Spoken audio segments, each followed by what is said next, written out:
Hello student, MS classes में आप सबका स्वागत है। आज हम लोग कक्षा 10 एनसीईआरटी गणित में तीसरा लेसन दो चर वाले रैखिक समीकरण युग्म का जो है प्रश्नावली 3.1 का जो है यहाँ पर हम लोग चौथा प्रश्न करने वाले हैं। अभी पिछले लेक्चर तक हम लोगों ने 3 प्रश्न किया हुआ है, इसमें चौथा प्रश्न करेंगे। तो चौथा प्रश्न देखिए, लिखा है कि निम्न रैखिक समीकरणों के युग्म में से कौन से युग्म संगत हैं और कौन से युग्म असंगत हैं।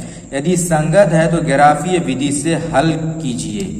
यानी क्वेश्चन कह रहा है कि अगर संगत हो जाए तो इसका ग्राफ भी बना करके उसको हल कर दो। तो यहाँ पर देखिए, अब किस कंडीशन में हल करना है, जब संगत रहेगा बस तभी इसी कंडीशन में हम लोग को जो हल करना है।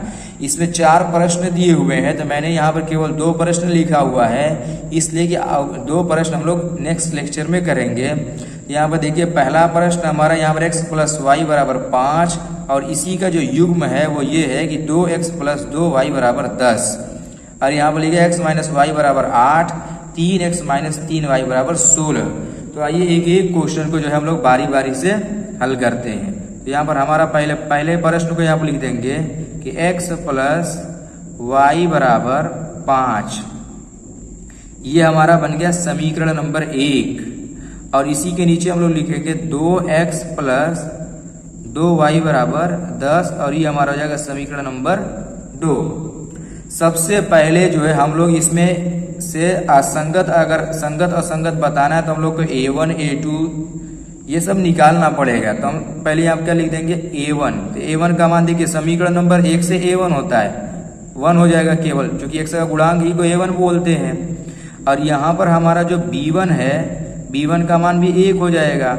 और यहाँ पर जो c1 हो जाएगा, अब देखिए हम ये जानते हैं कि इसको जो है बराबर के लेफ्ट साइड में लेकर के आके मान रखा जाता है। तो जब इसको लेफ्ट साइड में आप लोग लेकर के आएंगे तो c1 का मान आपको जो मिलेगा वो हो जाएगा -5।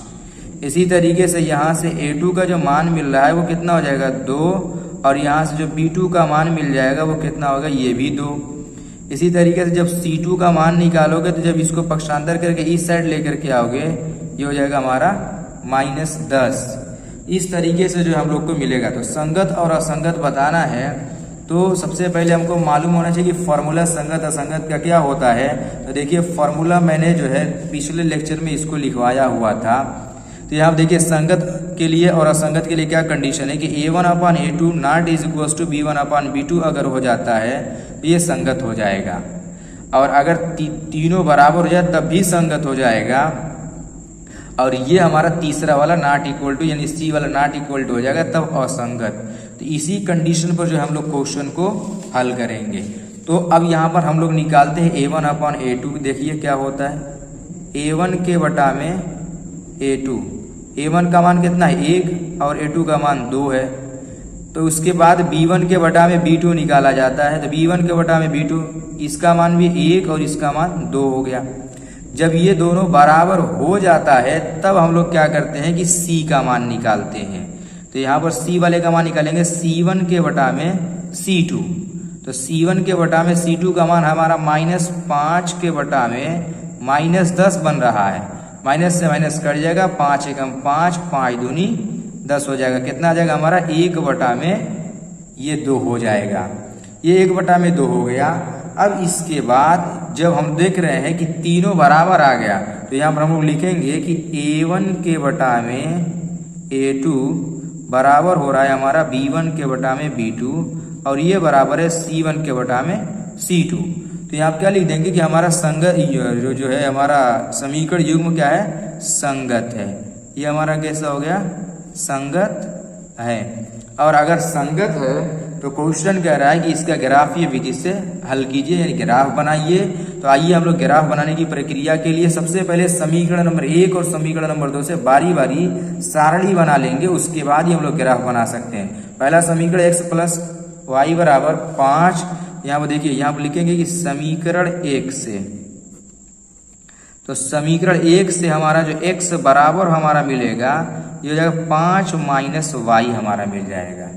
अब देखिए, इससे सारणी बनाएंगे इस तरीके से,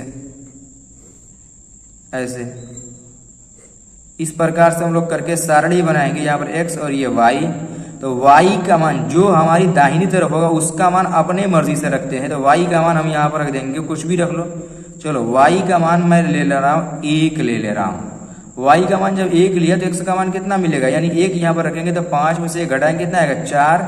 यहाँ पर x का मान हमें मिल गया 4। इसी तरीके से y का मान यहाँ पर अगर मैं एक बार 0 ले लूँ तो 5 में से 0 घटाओगे तो कितना मिल जाएगा, 5 मिल जाएगा।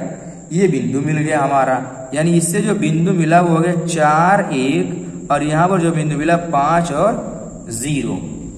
अब इसी तरीके से समीकरण नंबर 2 से भी बनाएंगे हम लोग। यहाँ से देखिए समीकरण नंबर 2 है, तो यहाँ पर लिख देंगे कि समीकरण 2 से, यहाँ पर लिख जाएगा समीकरण 2 से। समीकरण 2 हमारा है कि 2x माइनस 2y, ये प्लस है 2y बराबर 10। तो इसमें भी x का मान निकालिए, क्योंकि इसमें x का मान निकाले तो इसमें भी x का मान। अब देखिए ये 10 अपनी जगह पर है, ये 2y उठ करके इधर से जाएगा तो कितना हो जाएगा माइनस में। यहाँ पर 2 गुणे में इधर आएगा तो कितना आ जाएगा बटे में। अब इससे जो सारणी बनाई जाएगी वो देखिए किस प्रकार से सारणी होगी, ऐसे। अब यहाँ पर y का मान जो है अपने मर्जी से कुछ भी रख लेना है। y का मान अगर मैं 0 रख लूं, देखिए y का मान 0 रख लें तो ये पूरा स्टेप क्या हो जाएगा 0, खत्म हो गया। 10 के बटा में 2 आएगा, तो 10 के बटा में 2 को जब 2 से भाग देंगे तो कितना आएगा 5 हो जाएगा ये। इसी तरीके से y का मान यदि अगर मैं 2 रख दूं, देखिए y का मान 2 रख दिया मैंने यहाँ पर, y का मान अगर 2 रख दूं तो कितना मान मिलेगा इसका हमारा, तो यहाँ पर 2 दूनी 4 हो जाएगा। 10 में से 4 घटाएं कितना आएगा 6 हो जाएगा। 10 में 4 घटाने पर हमें 6 मिल रहा है। अब 6 को 2 से जब भाग देंगे तो कितना मिल जाएगा हमको, वो बिंदु मिल गया हमें 3। अब यहाँ पर हमारा मिल गया 5 0, और ये जो बिंदु मिला 3 और 2 मिल गया। तो इस तरीके से जो है हमारा बिंदु मिल गया। अब इसी से हम लोग को करना क्या है कि ग्राफ बनाना है। अब देखिए सारे बिंदु हमारे धनात्मक के हैं, तो मैं जो ग्राफ बनाऊंगा वो धनात्मक दिशा में ही ग्राफ बनाऊंगा। बिल्कुल नाप करके ग्राफ बनाया जाएगा। एक अक्ष पर देखिए मैक्सिमम 5 है, या फिर उसी हिसाब से हम लोग ग्राफ यहाँ पर बना लेंगे। देखिएगा आप लोग ऐसे,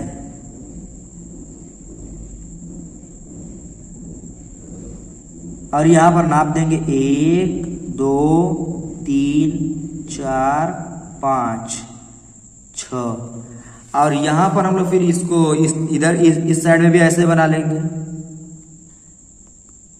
ऐसे नाप करके एकदम से 1 2 3 4 5 6 7 ऐसे बना दिया। थोड़ा सा लाइन इसको भी जो है पीछे की तरफ भी बढ़ा देंगे, ऐसे ऐसे। ये हमारा हो गया। इस पर हमारा दिख रहा है ये 1 2 3 4 5 6 7। यहाँ पर भी हमारा मिलेगा 1 2 3 4 5, और यहाँ पर हमारा मिल जाएगा 6। तो हम जानते कि ये जो हमारा बिंदु होता है ये हमारा कितना होता है 0 0, जिसको हम लोग मूल बिंदु कहते हैं। ये हमारा हो जाएगा 0 0। इसको यहाँ साफ से लिख रहा हूँ, ये है हमारा 0 0। अब इसके बाद हमारा जो बिंदु 4 और 1, x अक्ष पर 4 है, y अक्ष पर 1 है। तो x अक्ष पर 4 यहाँ पर हो रहा है और y अक्ष पर 1 यहाँ पर। अब ऐसा तो नहीं कि यहाँ पर लगाएंगे, तो दोनों का जो है कटान बिंदु मिला करके देखते हैं। देखिए इसका जो कटान बिंदु हमारा जो आएगा वो यहाँ पर, ऐसे अगर लाइन खींचेंगे यहाँ पर यहाँ पर, और इसका अगर खींचते हैं तो हमें मिल जाएगा यहाँ पर। यानी इसका जो बिंदु मिल रहा है वो हमें कुछ इस प्रकार से यहाँ पर बिंदु मिल गए। और दूसरा बिंदु 5 और 0, x अक्ष पर 5 है, y अक्ष पर 0। x अक्ष पर 5 हमें यहाँ पर मिलेगा, y अक्ष पर 0। अब इस पर उठेगा तो है नहीं, तो इस दोनों का कटान बिंदु हमें कितना मिलेगा 5 ही मिल जाएगा। तो इसको मिलाते हम लोग रेखा खींच दिया जाएगा। देखो इसको मिलाते हुए इस तरीके से हम लोग जो है रेखा खींच देंगे, ऐसे इस तरीके से रेखा खींच दिया गया। ये पहले वाले का हो गया। अब देखिए दूसरा वाला 5 और 0 यहाँ पर दिखा रहा है, तो 5 0 तो यहीं पर हो जाएगा ये। तो दूसरा बिंदु इसका जो है कि वो है 3 और 2। 3 कहाँ पर हमारा है, देखिए यहाँ पर। 2 कहाँ पर है, वो यहाँ पर। देखिएगा ये एकदम एग्जैक्ट इसी बिंदु पर काटेगा, यहाँ पर। ये हमारा जो बिंदु मिलेगा वो 3 2 हो जाएगा, और ये जो हमारा मिला है ये 4 1, और ये जो हमारा मिलेगा 5 और 0। इस प्रकार से इसका जो है हम लोग ग्राफ बनाएंगे। तो इस तरीके से इसका जो है ग्राफी विधि से हल हुआ। ये था हमारा अभी पहला पार्ट का जो क्वेश्चन है, ये पहले पार्ट का क्वेश्चन था। आइए जो हम लोग इसका आप लोग इसको एक बार अच्छी तरीके से देख लीजिए और इसको स्क्रीनशॉट ले लीजिए, ताकि आप लोग को हल करने में जो है आसानी रहे। ये ग्राफ वाला हमारा पार्ट है और ये इसका वाला पार्ट। अब देखिए हम लोग जो है इसका दूसरा प्रश्न हल करेंगे। तो दूसरा प्रश्न में भी यही चीज बताना है कि संगत है कि नहीं है। तो यहाँ पर हम लोग पहले लिख लेते हैं। देखो यहाँ पर मैं लिख दे रहा हूं पहले। दूसरा प्रश्न है कि x माइनस वाई बराबर 8, और इसका जो दूसरा समीकरण है वो हमारा 3x माइनस 3y बराबर 16। तो यहाँ पर हमारा जो हो जाएगा, इसमें a1 का मान जो आएगा वो 1, और b1 का जो मान आएगा वो -1 हो जाएगा, और c1 का मान देखिए 8 को इस साइड पक्षांतर करके मान रखना होता है। ये भी हमारा कितना हो जाएगा -8 हो जाएगा, और यहाँ से हो जाएगा a2 का मान कितना हो जाएगा 3, और यहाँ से b2 का मान भी हमें -3 देखने को मिल रहा है। फिर उसके बाद जब हम c2 का मान देख रहे हैं वो हमारा कितना रहा -16 हो जाएगा, क्योंकि जब इसको इस साइड लेकर के आएंगे तब ना मान होगा। ये -16 हो गया। अब इसका अनुपात निकालेंगे हम लोग कि a1 के बटा में a2। तो a1 का मान कितना है, यहाँ पर 1 है, और बटे में a2 का मान कितना है 3।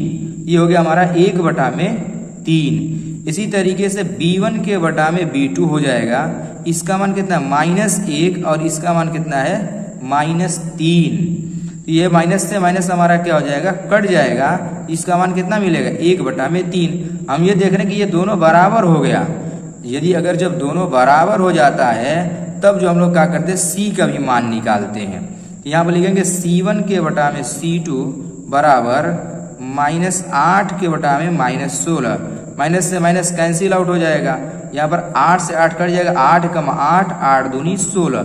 यहाँ पर हमको जो मिला वो 1 बटा में 2 मिल गया। अब हम लोग यहाँ पर लिखेंगे कि a1 के बटा में a2 ये बराबर तो है b1 के बटा में b2 के, लेकिन हम ये देख रहे हैं ये c1 के बटा में c2 बराबर नहीं है। तो यहाँ पर नॉट इक्वल टू लगा दिया जाएगा।